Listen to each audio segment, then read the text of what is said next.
महाराष्ट्र नवनिर्माण सेनेला आता 17 तारखेला शिवाजी पार्कवर सभा घेण्यास परवानगी देण्यात आली आहे। मुंबई महापालिकेने मनसेला परवानगी दिली आहे। दरम्यान 17 तारखेला सभेसाठी ठाकरे गटाकडून देखील अर्ज करण्यात आला होता, मात्र मनसेला सभेसाठी परवानगी देण्यात आली आहे। त्यामुळे या सभेमध्ये राज ठाकरे आणि पंतप्रधान नरेंद्र मोदी हे एकाच व्यासपीठावर पाहायला मिळतील।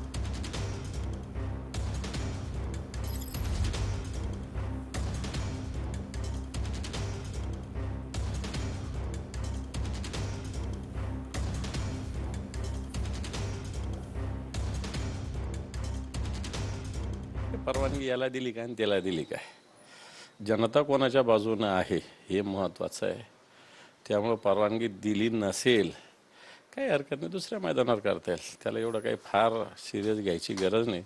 पण तो एक मनोवृत्ती लक्षात येते, ज्या मनसेचं एकही जागा लढत नाही त्याला परवानगी, ज्या शिवसेना 21 जागा महाविकास बरोबर 48-40 जागा लढत त्याला परवानगी नाही, हे जनतेला कळालं पाहिजे। मनसेचं एक तरी जागा या महाराष्ट्रात लढते का, तर त्याला परवानगी द्यायची संबंध काय होतो? लोकशाहीची हत्या कशी होती ती रोज बघा, कळलं का? त्यामुळे कुणाला परवानगी मिळते याच्यात तुम्ही समजून घेतलं पाहिजे। जे कोणी लाचार होतील ते त्यांना आवडतात सगळे, त्यांना फक्त लाचारांची फौज हवी आहे। मेरी गॅरंटी, बाकी कोणी काही बोलायचं नाही, बस मय ते मय मध्ये सगळं आहे, सगळं ते